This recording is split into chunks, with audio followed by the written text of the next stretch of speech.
Olemme nyt Kauniaisissa muotitaiteilija Mainiemen kauniissa kodissa.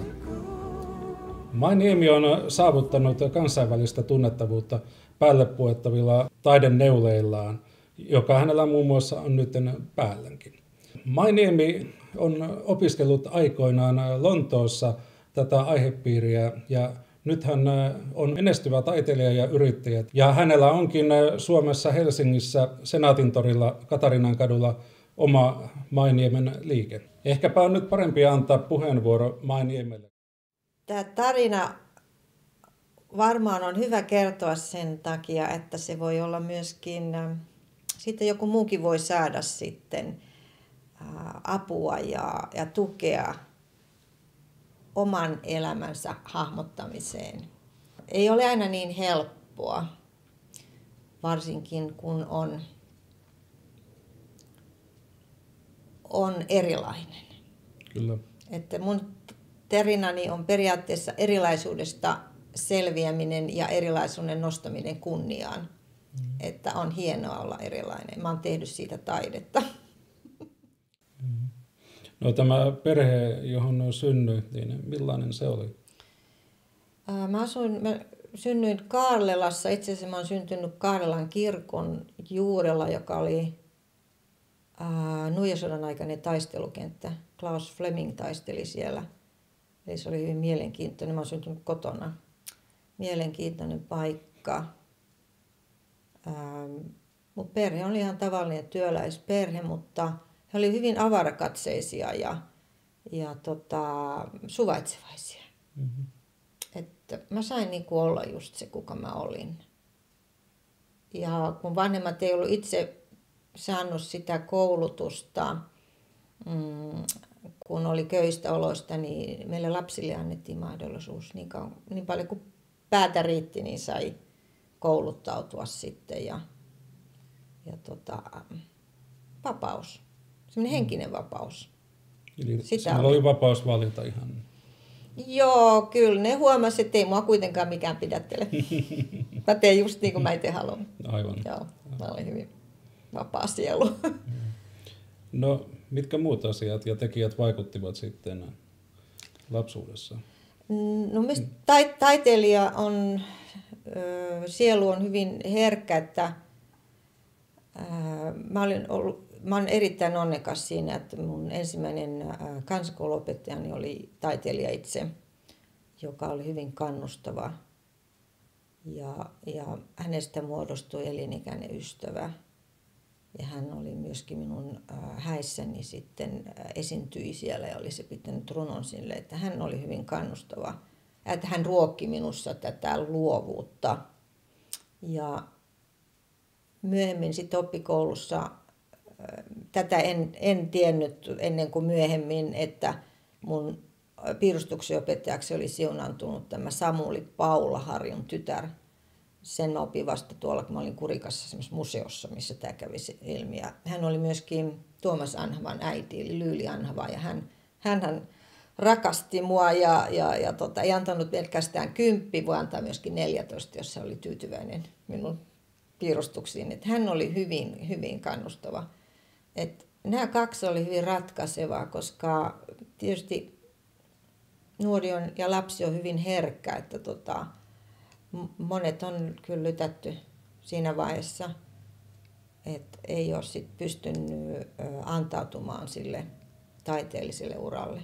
Mm-hmm. Mutta mulle annettiin niinku eväät tässä, että mua ei niinku lytätty. Et me saatiin kyllä niinku tehdä kaikkia luovia projekteja sitten. Tehtiinkin, jotka mielenkiintoisia. Koitko itsesi jotenkin erilaiseksi suhteessa muihin lapsiin?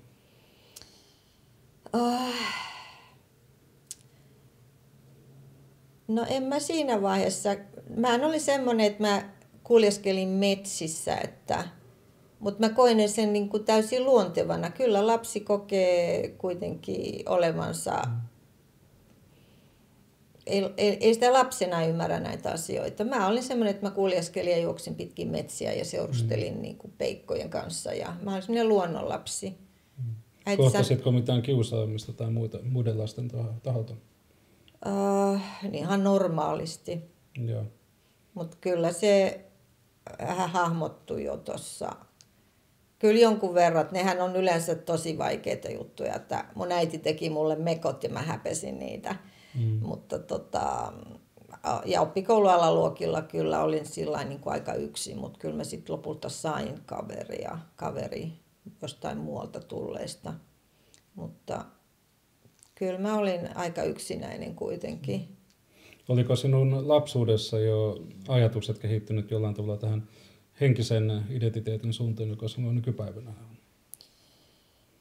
Mä luulen, että enempikin oli just tämä luontoyhteys, että mä sain viettää kesät maalla, suuressa maalaistalossa ja se oli mulle niin kuin suuri siunaus, että mä sain olla siinä maalaismiljöissä ja luonnon helmassa ja eläinten kanssa ja lehmäpaimenena ja se oli mulle niin kuin tosi tärkeää.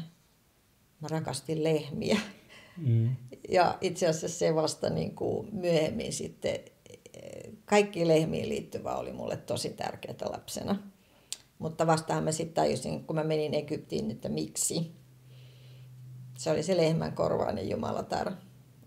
Mulla on tuolla hyllyssä on lehmän kellot ja mitä kaikkea lehmiä, että se. Mutta en mä siinä ole ollut tietoinen siitä, mutta mä rakastin lehmiä. Ja mä sain olla lehmien kanssa ja myöskin muiden eläinten kanssa ja se oli niin kuin tärkeää. Ja myöskin se, että mä oon aina, suurin lohtu mulle on ollut metsä ja luonto. Ja mä olin jo pienenä semmoinen, että ja edelleenkin mun suurin rakkauteni on luonnonkukat ja kukkien kerääminen ja tanssiminen. Että semmoinen, mä luulen, että se loi pohjaa sille mun niinku, keijuin ja luonnon henkiin niinku tutustumiselle. Ja mä piirtelin niitä, että mä osallistuin piirustuskilpailuihin ja mä nauraskelin myöhemmin, että ne millä mä yleensä sitten menestyin oli sellaiset kuvat, missä oli joko jättiläisiä tai menninkäisiä. Mutta nämä tuli sitten myöhemmin kyllä mun elämääni takaisin, nämä menninkäiset varsinkin. Ja sitten se liittyy tähän mun muotiin. Joo. No tässä lapsuudessa oli suuria vaikuttajia nämä taiteellisella puolella, nimenomaan opettajat, jotka opetti sinulle näitä taiteita. Missä vaiheessa elämäsi tuli sitten näitä henkisiä asioita? Minkä ikäinen olet? No se tuli vasta sitten myöhemmin. No en mä tiedä, siis kyllähän se nyt oli niin kuin koko ajan jollakin tasolla. Mutta kyllä me kotona oltiin enemmän sitten sitä, niin kuin, siihen aikaan oli vielä, että sunnuntaisin sitten kuunneltiin ne kirkonmenot tai jotakin. Eli se semmoinen normaali kristillinen kasvatus, mutta ei nyt mitään sen kummempaa. Pyhäkoulussa kävin Joo. ja ne oli kyllä hyviä muistoja, mutta koskaan mitään ei tuputettu eikä sillä, että ihan normaalia. Sitten vasta varmaan sitten Lontoosta tultua niin enemminkin oli sitten, ne tuli niin kuin tärkeämmäksi nämä henkiset asiat. Menitkö oppikoulun jälkeen ulkomaille vai missä vaiheessa tämä tapahtui? No, mä muistan, että mä olin, siis toi täytyy mainita, että mä olin 15-vuotias, mä menin ammatinvalinnaohjaukseen. Se oli 2 miestä siellä ja sitten ne kysyivät, että no miksikä sä nyt haluat tulla. Mä oon päättänyt, että musta tulee muotipiirtäjä. Ne oli aivan, että oot sä nyt ihan kaheli. Se on niin vaikeaa, että ei susta ei kannata edes yrittää, tiedätkö? Ja rupesin sinä tyttösairaanhoitajaksi vaan. Ja tiedätkö, tämä oli niin kuin se vastustusenergia sitten, jos sanotaan, että on vastustusenergiaa. Mutta ei siinä, kuitenkin siinä kävi niin, että musta tuli se muotipiirtäjä, mutta sitten mä nauraskelen, nyt mä ajattelin, että no joo, musta tuli fashion nurse. Mutta se jäi niinku sit siihen, että mä vaan niinku siellä muistan sanon, että joo, että mä oon päättänyt näin. Ja sitten mä olin kesätöissä hotellisiivojana Lontoossa, koska mun englanninopettajani kannusti mua menemään sinne, sanoi, että siellä oppii kieltä. Ja sitten oli harjoitteluvaihtotoimisto ja sitten mä menin sinne, mä olin Kennedy-hotellissa hotellisiivojana yhden kesän ja sain siellä kavereita, kun oli muitakin suomalaisia, että no tämähän on ihana paikka, tää Lontoo, joo. Ja sitten kun mä pääsin ylioppilaaksi, niin mä lähdin suoraan päätä sinne. Ja erilaisia vaiheita siellä sitten oli, että aluksi oli aika hankalaakin. Mutta jossain vaiheessa mä sitten huomasin, että mä olin hakemassa taidekouluun. Mun ystäväni opiskeli London School of Economics ja sitten mä muistan, että mä menin Lontoon yliopistoon kysymään neuvoa, että mitä mun kannattaa täällä opiskella. Ja suomalainen todistus oli hyvin arvostettu ja sanoin, että kyllähän tällä nyt pääset ihan mihin vaan, mutta sulla on nämä taideaineet tosi hyviä. Kato, käsityö, musiikkikin oli 10, musiikin teoria ja käsityö ja piirustus. Että kyllä sulla ihan selvästi on enempi taiteellisia taipumuksia, että mitä jos menisit taidekouluun. Ja sitten ne neuvoi mulle, että miten sinne haetaan ja mitä mun pitää tehdä. Mä opiskelin Lontoon yliopistossa sitten ruotsia, taidetta, needlecraft and dress ja mitä muuta. Et mulla piti olla A- ja O-level-tutkintoja ja sitten mulla piti olla vielä englanninkielen tutkinto.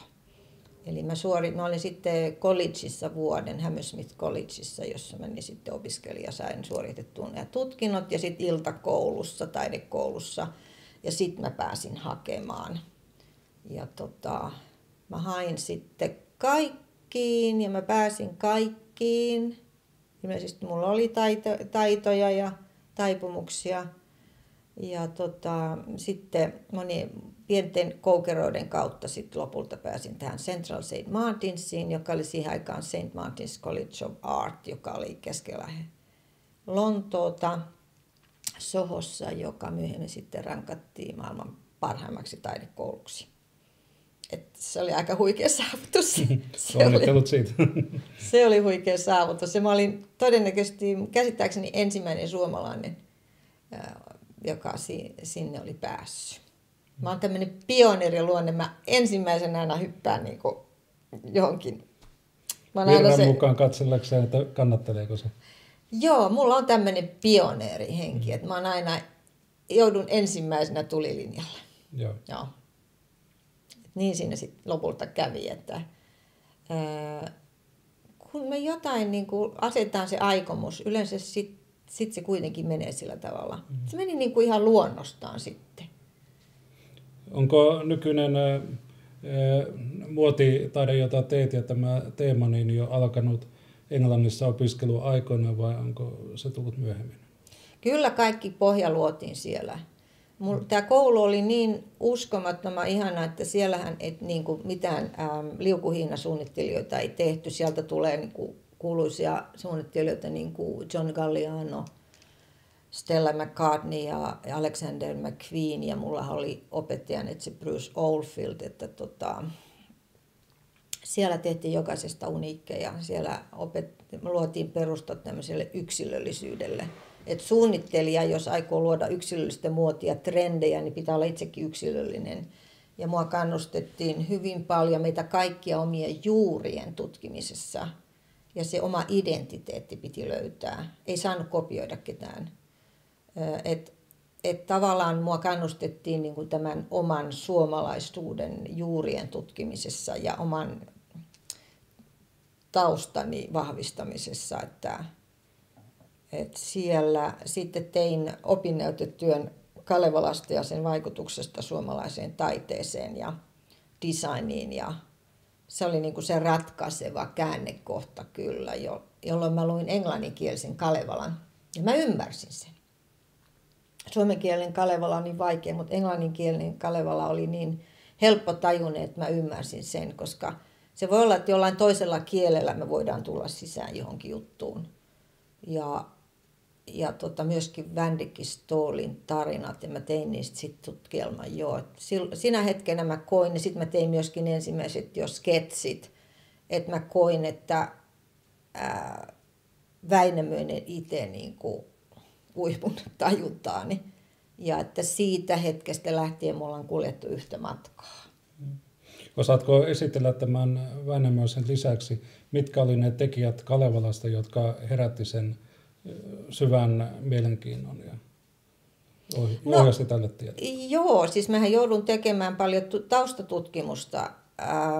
Mulla oli parhaat mahdolliset tilaisuudet, koska taidekouluopiskelijana pääsin tutustumaan vanhoihin kirjoihin ja teoksiin, ja myöskin Victoria Albert-museossa vietin paljon aikaa ja tutkin sitä muinaissuomalaisuutta, että mistä me oltiin suomalaiset muinaisina aikoina tunnettuja. Ja sehän kolahti minuun täysin, ja sitten mä ajattelin, että no hyvänä aika, että mikä on tämä kansa, jolla voi olla tämmöinen suuri teos. Et ei tämä nyt ihan tavanomainen kansa voi olla.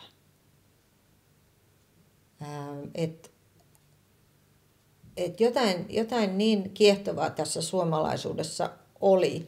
Ja tietysti kun mä olin niin kaukana kotoa myöskin, niin mulla oli se koti-ikävä. Koska mulla oli vaan varaa kerran vuodessa tulla tänne kesätöihin.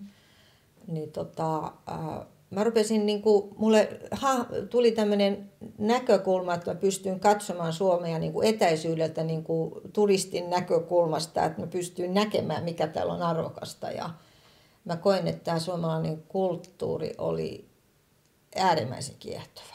Ja varsinkin tämä meidän muinainen menneisyys, että mä löysin sieltä merkintöjä. Et me oltiin muinaisina aikoina erittäin tunnettuja just näistä loihtimistaidoista ja parantajan taidoista. Ja jokaisessa viikinkilaivassa oli aina yksi suomalainen, joka pystyi hoiti nämä tuuliasiat. Ja me oltiin myöskin kuuluisia parantajia, että Skotlannissa varsinkin tunnettiin hyvin paljon tarinoita näistä. Siellä oli yksi semmoinen, kun jäi mieleen semmoinen pieni pätkä, kuin Finn come from Norway to put a Tuutake away. Eli se oli jäänyt balladiksi ja legendaksi semmoinen Norman Finn, joka tuli pohjoisesta poistamaan hammaskivun. Eli ne oli tämmöisiä. Ja niistä sitten muodostui jonkunlainen kuva aste siihen työn ja se kimmoke, mikä jatkuu tänäkin päivänä. Matkustit toisin sanoen Englantiin löytääksesi oman suomalaisuutesi. Niin se on käynyt muillekin. Kyllä. Kallella. Monet suomalaiset taiteilijat pitää katsoa asiaa vähän isommasta perspektiivistä ja kauempaa. No, mitä tapahtui taidekoulun jälkeen? Palasitko Suomeen vai? Joo, mä palasin sitten Suomeen. Mä olin Englannissa yhteensä 5 vuotta. Ja sitten jotenkin mä tarvin lisää haasteita. Ja että se tuntuu, kyllä mä olisin voinut jäädä sinne ja varmaan olisin luonut hyvin menestyksekkään kansainvälisen uran siellä. Että mun ystävät aina sanoo, että voi sua, että miksi sä menit takaisin Suomeen, että että oisit jäänyt. Mutta se oli kyllä mun sielun suunnitelmani, että mun piti palata tänne ja että mä koin, että mun on palattava takaisin. Ei siinä oikein ollut sit muita vaihtoehtoja, että se jotenkin alkoi niinku kyllästyttää se Lontoon haastettomuus, että jotenkin mä kaipasin lisää haasteita. Ja palasin sitten takaisin ja Ja haasteita löytyy Suomesta. No, jos mä olisin tiennyt, kuinka lujille mä jouduin, niin ehkä mä en olisi palannut. Joo, että kyllä Suomi, mutta sitten vasta myöhemmin mä tajusin, että kyllä tämä kaikki liittyy tähän Suomen nostamiseen. Et Suomi oli niinku prinsessa Ruusunen, joka nukkuu unta, että tänne piti tulla sitten tämmöisiä herättäjiä, jotka niinku, pystyi jotenkin työskentelemään näiden asioiden kanssa tämän suomalaisuuden nostamiseksi. Että me päästään eroon niistä vanhoista uskomuksista, mikä liittyy meihin, jotka estää meitä toteuttamasta meidän omaa kansallista tehtävää. Puhutko nyt kansallisen itsetunnon nostattamisesta? No varsinkin se, että sehän meillä on ollut oikein kansallistauti, se, että meillä on ollut niin huono itsetunto, että itse olen joutunut työstämään, sehän me saatiin jo lapsuudessa että vanhemmilta, että sen kanssa tekemään tosi paljon töitä. Mutta kun mä oon ymmärtänyt, että se ei kuulu enää tähän aikaan, se ei kuulu enää tähän meidän niin kuin elämään, vaan se on jäänteitä vanhasta, niin että me voidaan ihan hyvillä mieli luopua kaikesta semmoisesta, joka ei niin kuin tue meitä, että ne on vain jäänteitä, jotka on siirretty vaan niin kuin automaattisesti, mutta meidän sukupolven tehtävä on niin kuin poikkaista nämä kaikki tämmöiset, kaikki semmoiset, mitkä estää meitä toteuttamasta tätä elämänsuunnitelmaa, miten me ollaan tultu tekemään, koska ne on aika isoja juttuja. Et paljon pitää tehdä työtä itsemme kanssa. Monia muitakin asioita, että meillä suomalaisilla on ollut valtava niin kuin häpeä suomalaisuudesta, joka liittyy tähän luonnonuskoon. Se, mitä mä tutkin siellä, että se on, kun kirkko aikoinaan sitten sai meidät häpeämään tuntemaan häpeää kaikesta siitä, mitä me oikeasti oltiin. Et me ollaan tämmöisiä suomalais-ukrainalaisia luonnonlapsia. Meillä on tämä luonnon kansaa, niin tavallaan kaikki siihen liittyvä on ollut erittäin häpeällistä. Ja se piti myöskin poistaa kaikki mitä siihen liittyy, niin kuin tähän kansan perinteeseen liittyvää niin suurelta osin. Eli toisin sanoen, niin olisit näkemässä yhtenä tehtävänä tämän vanhan muinaisen suomalaisuuden nostaminen takaisin tähän yhteiskuntaan kansantarinoineen sekä vanhan ajan parantamisen lahjoineen ja näkijän lahjoineen, eli kansasta tämä puoli ylös. Niin, mitään ajassahan me ei voida mennä taaksepäin, mutta kyllä mun mielestä se oli erittäin toimiva perinne ja mä oon itse matkustellut tuolla, mun mielestä oli pari vuotta sitten tuolla Marinmaalla ja näin siellä jotenkin nehän elää siinä samassa, missä meitä joskus oltiin, että niillä on se kylän vanhin ja on se tietäjä ja niillä on se tavallaan se tuki toinen toisista ja ne elää semmoisessa luonnonmukaisessa, niillä on ne, no eikö meidän suomalaiset edelleenkin ole, metsä on meidän kirkko, että niillä on ne pyhät lehdot ja sauna, alattari. Kaikki, joo. Se on meidän voima. Ja kyllä mun yksi tehtävä on auttaa muitakin löytämään uudestaan. Tämä on se luontoyhteys, joka mun mielestä meidän suomalaisten suurin tehtävä on antaa maailmalle. Auttaa muitakin löytämään tämä luontoyhteys, joka on meille äärimmäisen tärkeää. Eihän me voida hyvin, jos ei meillä ole nämä asiat kunnossa. Se on meille niin kuin elintärkeä asia meille suomalaisille. Kun katsot nykypäivän suomalaista, niin minkälaisia puutteita näet tavallaan tässä nykymaailman menossa, että me voisimme voida hyvin? No se on just tämä, sanotaan, että Kalevala on meidän niin kuin tämmöinen raamattu. Eli siinä on kaikki tieto, mitä me tarvitaan. Siinä on se elämisen viisaus, jota varsinkin nuoret tarvitsee,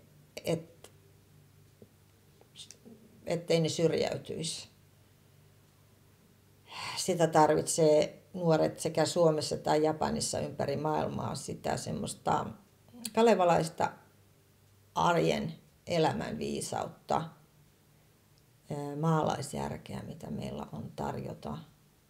Ja ne arvot ja kaikki tämä, mikä siihen liittyy. Käytit aikaisemmin tästä muodista ja taiteesta, jota teet, niin nimitystä Fashion Nurse. Liittyykö tähän aihepiiriin nyt nimenomaan se, että haluat olla omalla taiteella ja muodilla tavallaan auttamassa ihmisiä löytämään niin kuin itsestään uusia puolia tai voimaan paremmin?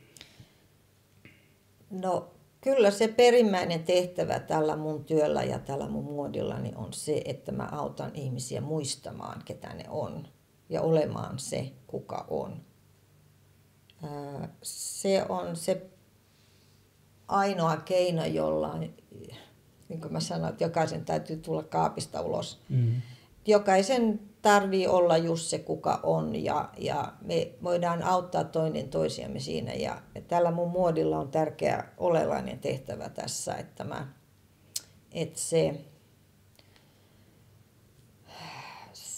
se helpottaa tätä. Sanotaan, että tämä vesimiehen aika on sellaista aikaa, jolloin ihminen kohtaa itsensä.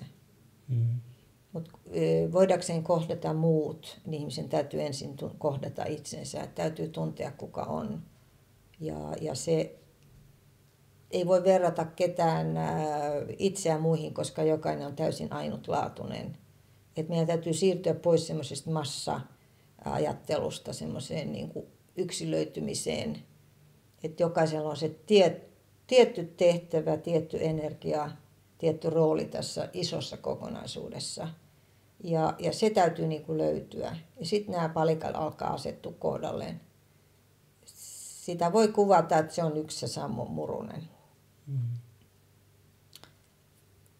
Et se on niin kuin tämä perimmäinen tehtävä tällä.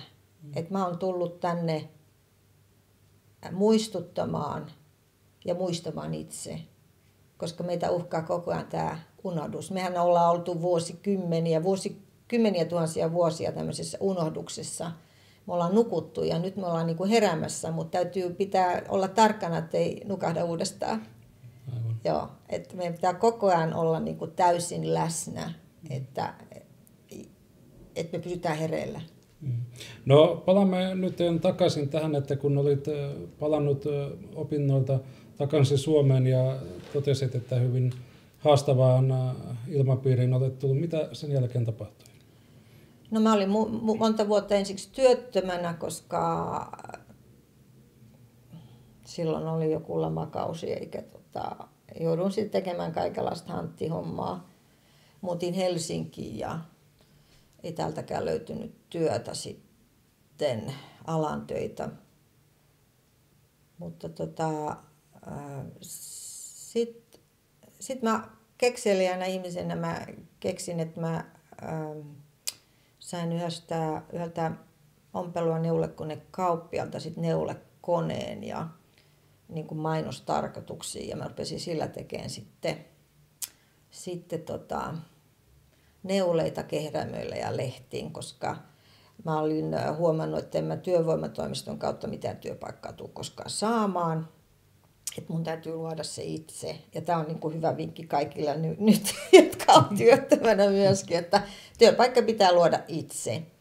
Ja siihen aikaan oli kyllä aika niin kuin kireet ne ehdot, että tietysti ei saanut mitään tehdä, mutta oli joku tietty määrä, jota pystyi tienaamaan, mutta mä sain sitten niitä neulepalkkioita, koska mä olin päättänyt jo silloin, että mun pitää niin kuin saada näistä kuvia, mun pitää kerätä portfolio, jolla mä niin kuin pystyn niin kuin sit kenties saamaan sitä työtä. Et mulla oli joku plääni siinä. Ja, koska kyllä ne ammattivalinnat ohjaajat oli todella jonkun verran oikeassa, että kyllä se haasteellistahan tämä oli. Mutta siihen aikaan kuitenkin Suomessa oli vielä paljon vaatetus- ja tekstiiliteollisuutta, että toivoa oli. Ja sitten mä sain kerättyä sen portfolion, mutta että kyllä siinä oli niinku tämä Imperiumin vastaisku taas, niinku, että tämä liittyy osana tähän suomalaisuuteen, että me ollaan aivan liian niinku, rajoittavia taiteilijoille ja kaikin tavoin, että sitten se meni niinku ehkä muutaman markan sitten sallitun rajan enempi mä sitten sain niinku tienattua, sain niinku palkkioita näistä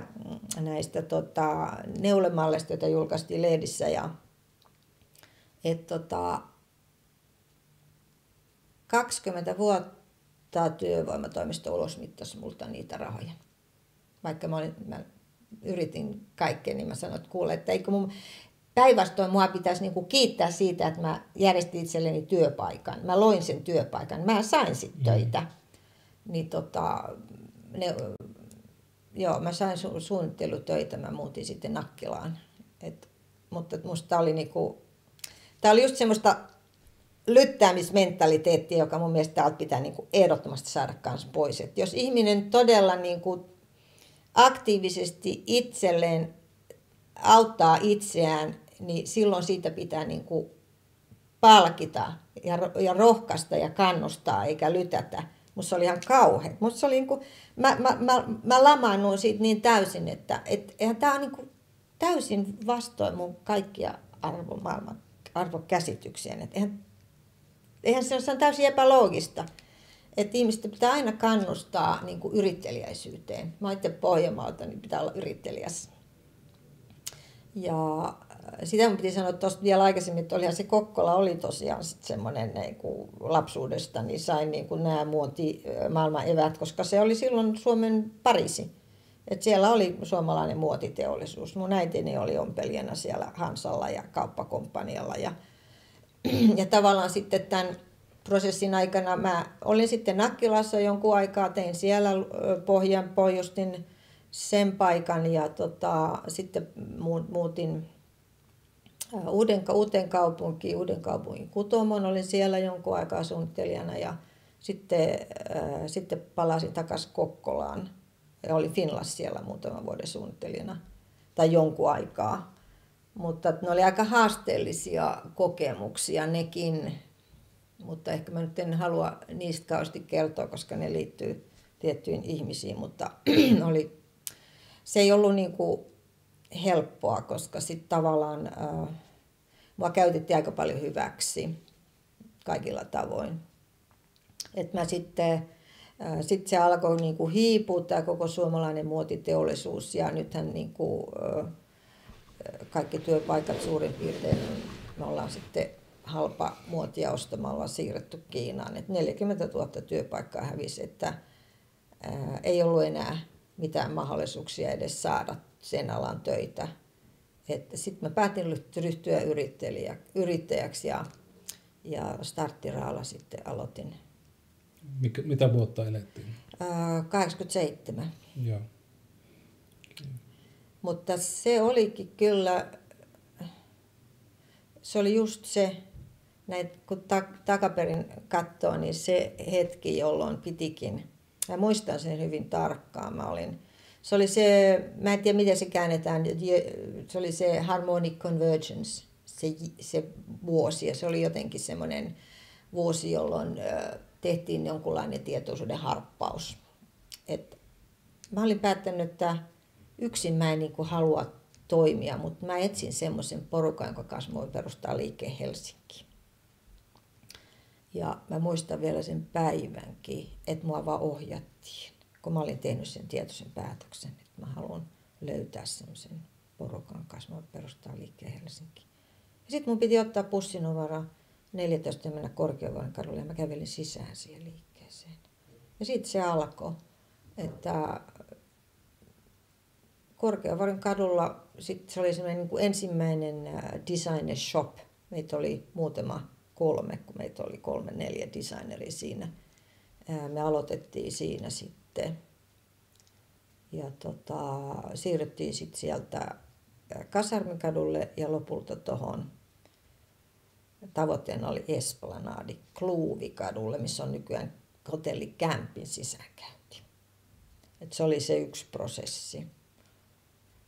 Mutta tämä mun ensimmäinen firmani nimi oli hyvin enteellisesti Bliss Design Knitwear, eli taivaallisen ilon neuleet.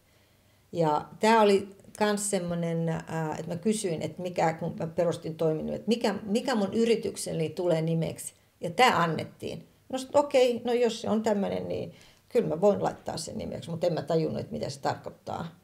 Siis niin kuin myöhemmin, että kyllä mä oikeasti teen taivaallisen ilon neuleita.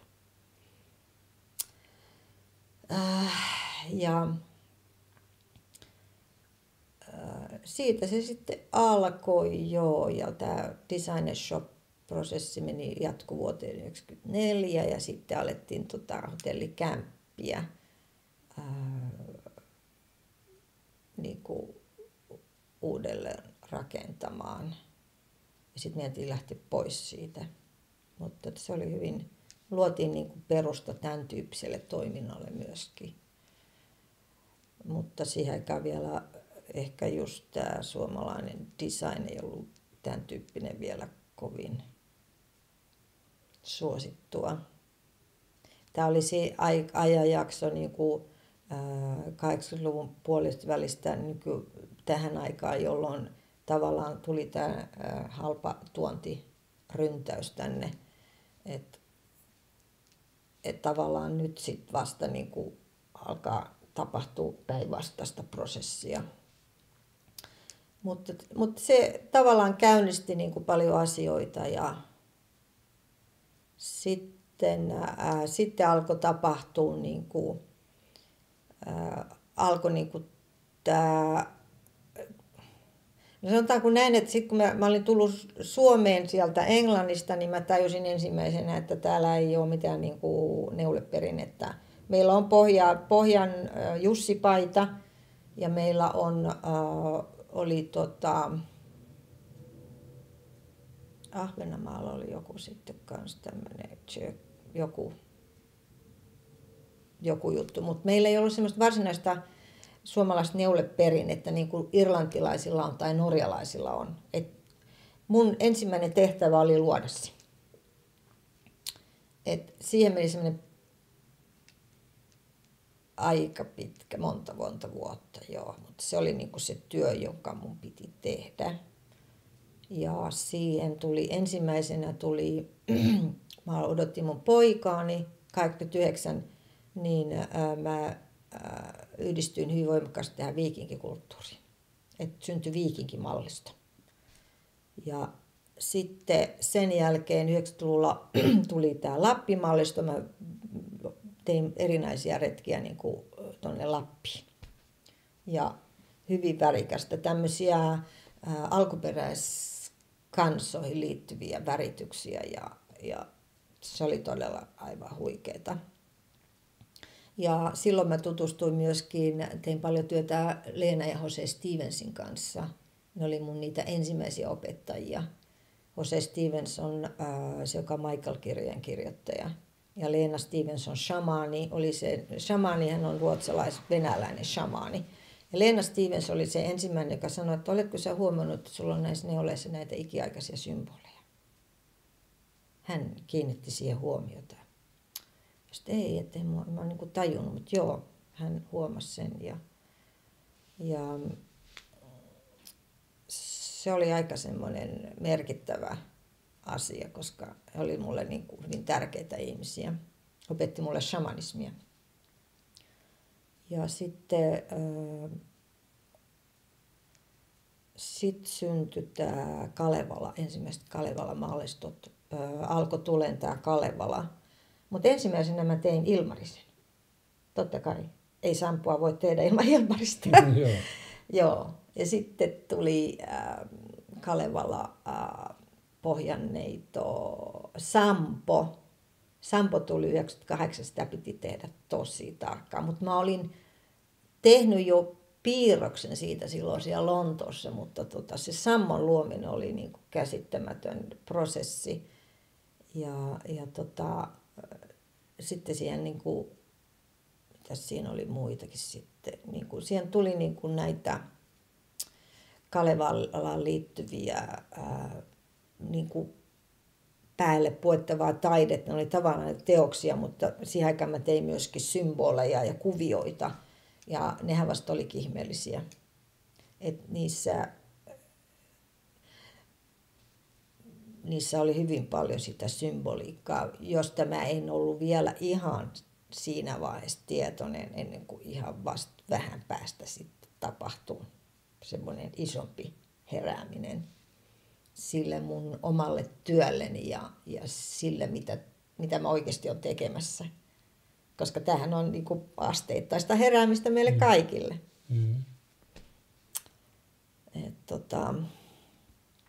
Sitten se varsinainen iso Big Bang oli silloin 1999. Mä olin just aloittanut Feng Shuin opinnot European School of Feng Shuissa ja niin 2-vuotinen linja. Ja mä tajusin, että että tätä Feng Shuitahan ei ole käytetty tähän pukeutumiseen sen jälkeen, kun Kiinan keisarit tätä käytti. Tähän täytyy siirtää tähän heti. Ja mun opettajani oli Anja Banks ja mä kysyin häneltä, että mitäs mieltä sä oot tästä asiasta. Ja sanoi, että siitä vaan, että rupeat niin kuin hommiin, että sä oot ihan oikeassa, että tämähän on hyvä idea. Että hän kannusti mua. Kiitos Anjalle. Ja hän toi tänne Suomeen kaikki maailman parhaimmat Feng Shui-opettajat ja ne avasi niin kuin musta tätä ja ne sanoi mulle, että kuule, että sä tunnet tämän Feng Shuin, vaikka sä osaat tämän vaikka silmät kiinni, että tää on niin kuin, ja niin kuin onkin. Mutta sit niin kuin mä tajusin, niin kuin, että tää koko Feng Shuihan on niin kuin, tämän pohjoisen shamanismin uloke. Että kaikkihan niin kuin lähtee täältä. Sehän on tätä samaa. Se kulkeutuu näiden suomalais-ukrilaisten heimojen kautta sinne Kiinaan. Kiinalaiset keksi kirjoitustaidon ja kirjoitti ylös luonnonhavainnonsa. Täällä se laulettiin Kalevalana. Ja täällä ihmiset lauloivat, että se siirtyi niin kuin perimätietona, se sama tieto. Ja sitten siitä syntyi siellä idässä taoismi, feng shui, kiinalainen lääketiede ja kamppailulajit. Ja kaikki on tätä pohjoista shamanismia, mutta sitten tavallaan niin kuin, tämä oli yksi väylä, miten se tuli takaisin sieltä. Annatko lyhyen feng shuin määritelmän niille, jotka ei vielä tiedä, miten se on? No, mä teen sen niin kuin kalevalaisittain, että meidän Kalevalassa tämä luojatar on ilmatar, ilman impi veen emonen. Eli siinä on tämä ilma ja vesi. Ja sana feng shui tarkoittaa tuulivesi, eli tuulen ja veden äiti. Eli tämmöiset näkymättömät luonnonvoimat ohjailee asioita tässä meidän elämässä ja me voidaan myöskin itse vaikuttaa niihin. Feng shui on vaan niin kuin näkymättömien luonnonvoimien kanssa yhteistyötä, joka on meille suomalaisille aivan piece of cake. Me ollaan niin kuin keksitty tämä juttu alun perin. Tervettä maalaisjärkeä, jota vielä pari sukupolvea sitten ihmisillä oli tämä. Että osattiin rakentaa luonnonmukaisesti. Ihmiset meni Jos ne halusi rakentaa talon, ne meni sinne katsomaan sitä paikkaa, ne saattoi viettää siellä yön, ne katsoivat, mistä se aurinko nousee ja mihin se laskee. Onko siellä muurahaispolkuja, ne tutki varvulla, että onko vesisuonia. Kaikki tämä, että osattiin niinku elää ja rakentaa luonnonmukaisesti, luonnon kanssa yhdessä. Se on luonnon kanssa yhteistyötä ennen kaikkea.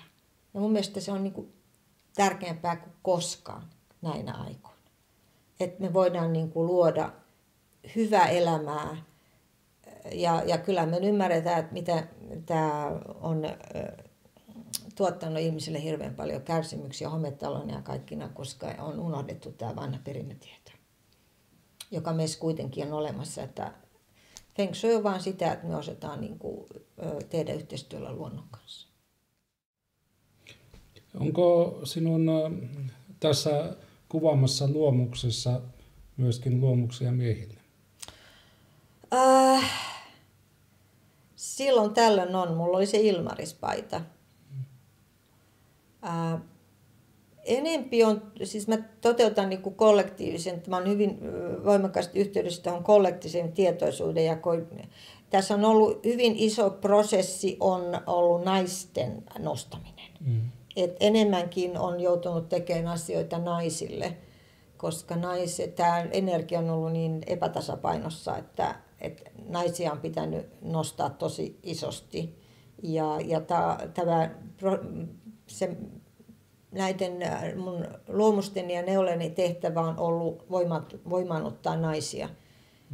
Mutta tavallaan se koko prosessi on niinku koitunut miesten hyväksi kuitenkin. Luonnollisesti. Joo, että tässä oli joku aika sitten tuli jossain messulla nainen, joka toi viestin äiti Marjalta, joka sanoi, että kun mä sanoin, että miehet aina sanoo, että miksi et sä tee meille jotakin, niin hänen kauttaan tuli viesti, että miehet saa näiden neuleiden kautta myöskin sitä samaa hoivaavaa, pehmeää naiseutta, mitä ne oikeasti niin kuin etsii, sitä rakkautta, varsinkin niiden, jos he ostaa niitä naisilleen tai vaimoilleen tai näkee niitä naisten päällä, että se välittyy myöskin heille, koska miehet kaipaavat juuri tätä samaa, jotta he voivat avautua myöskin tälle omalle feminiiliselle puolelleen. Et jotenkin tämä niinku tulee kuitenkin myöskin miehille niiden naisten kautta. Joo. Mutta kyllä on miehiä kyllä, että kyllähän mä oon niinku pukenut miehiä varsinkin, koska tässä on yksi aspekti, on tämä roolipukeutuminen. Että miehet käyttää näitä roolipukeutumiseen. Et mä oon pukenut Kalevala Spiritin niin kuin kaikki miehetkin ja sitten mulla on näitä heimokkeita ja joitakin juttuja. Jotkut miehet käyttää, vapaimmat yksilöt käyttää näitä asusteita myöskin. Ja varsinkin, mutta miehillä on ollut ehkä vaikeampaa tulla ulos kaapista kuin naisille. Naisissa on tapahtunut valtava vapautuminen ja se on niin kuin oleellista just tämän niin kuin maaplaneetan kehityksen kannalta tällä hetkellä. Mutta, ja pyhää feminiyttä tuot myöskin symbolisesti esille töissäsi. Joo, tämähän on niin kuin tämä pyhä naiseus, energia, joka on tässä niin kuin kaiken takana. Maria Magdalena, äiti Maria, äiti Sofia. Pyhä naiseus, joka on äärimmäisen tärkeää, että me, niin kuin, että me saadaan tämä energia käyttöömme. Varsinkin me naiset, koska mä itse tiedän, että on ollut niin iso prosessi mulle, että kun mä rupesin tekemään näitä, niin mä ensin joutunut raivaan tilaa tässä omassa parisuhteessani, kun miesten mielestä nämä naisten jutut, varsinkin jos ne liittyy johonkin hyvin naiselliseen ammattiin, on pelkkää pientä puhastelua. Ja se on ollut äärimmäisen alentavaa ja loukkaavaa, koska mä sitten sanon omalle miehelle, että kuule, tämä on mulle maailman tärkein asia, tee tilaa. Se vähättely, mitä me saadaan niin kuin osaksemme, niin se piti, niin kuin, sille piti tehdä niin kuin se stop, että naisen tehtävä on yhtä tärkeä kuin miehenkin tehtävä ja meidän pitää löytää tämä uusi tasapaino kaikkeen. Se tilan raivaaminen on ollut myös iso prosessi, että tämä voi olla yhtä tärkeää ja onkin kuin joku miehen tekemä työ. Että tässä on niin kuin monella tasolla on tätä Ehkä tietyllä tavalla tämä käyttämässä ilmaisu fashion nurse tulee tämän pyhän naiseuden kautta myöskin esille, koska pyhän naiseuden energiahan on luonteeltaan parantavaa ja hoivaavaa. Se on nimenomaan sitä. Että kyllä tässä on tämä parantaminen ja hoivaaminen. Ja mähän olen itse myöskin, paitsi mä olen Feng Shui-konsultti, tai mä tituleeraan itseäni Feng Shui-muotikonsultiksi, niin mä olen myöskin Reconnective Healer. Eli tämä pyhä naisenergia tulee mun käsien kautta, että mulla on niinku, itse asiassa mun isäni kuoli vuotiaallaan niinku avasi mulle nämä. Hän, joka ei ole koskaan uskonut mihinkään, kuoli vuotiaallaan, hän tiesi jo, että hänellä oli kovia kipuja. Hän pyysi, hoida minua käsilläsi. Jotain, mitä mä en ollut ikinä voinut odottaa häneltä. Ja 2 kertaa, ja sillä poistettiin ne kivut, mutta sillä hetkellä mulla niin kuin avautui nämä kanavat kaikki 90-luvun alussa. Että niin kuin, ja edelleenkin mä välitän sitä rakkautta, kun mä valmistan ja teen näitä, tai ne kulkee mun käsieni kautta, että siihen tulee tämä, tulee niin kuin tämä sydänenergia, tämä pyhä naisenergia. Ja kyllä se on sitten niin kuin konkretisoitunut myöskin siinä, että mä muistan silloin alusta tänne tuli jopa naisia ovelle kolkuttamaan, koska niillä on ollut niin hukassa tämä oma naiseus. Suomalaisia naisia vaimannut tämä naisettomuus. Ja sen takia miehetkään eivät ole oikein niin kuin voineet kokea suomalaisia naisia kovin naisellisina, koska ne on ollut niin miesmäisiä. Että meillä on niin kuin ollut tässä tämmöinen valtava ristiriita. Ja näiden neuleiden kautta naiset on löytänyt naiseutensa jälleen. Ja se, mitä mä haluan tuoda, on se naiseuden ilon kokemus, joka Kalevalassa tavallaan kerrotaan sen Ainon kautta, joka oli tämmöinen ensimmäinen emansipoitunut nainen, joka sen sijaan, että olisi niin kuin alistunut miehen tahtoon, niin kuin mieluummin hukutti sen naiseutensa.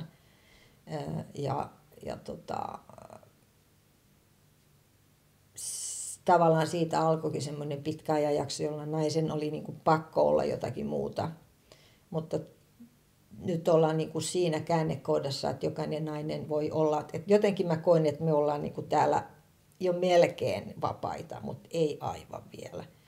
Mutta me ollaan niin kuin esikuvana kaikille muille naisille tällä planeetalla, varsinkin niille, jotka elää vielä siinä laatikossa, jotka ei ole vapaita. Me Pohjolan naiset, meillä on niin kuin suuri tehtävä.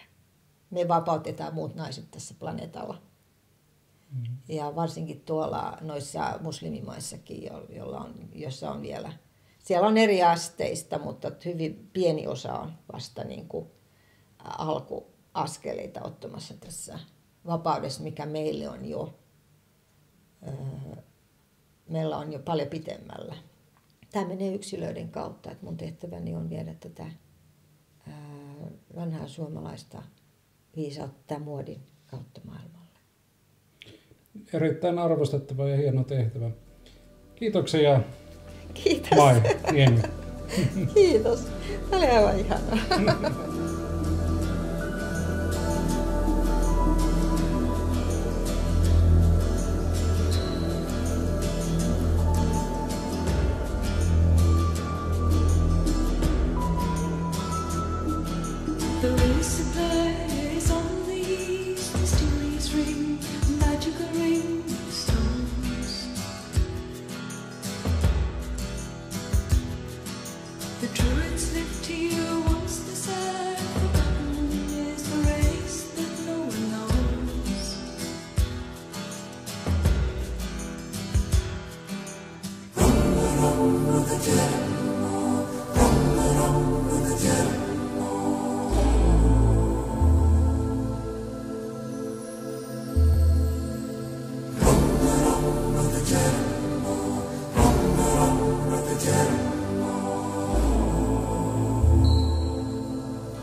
Circle to a different age, secret lines carved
the job.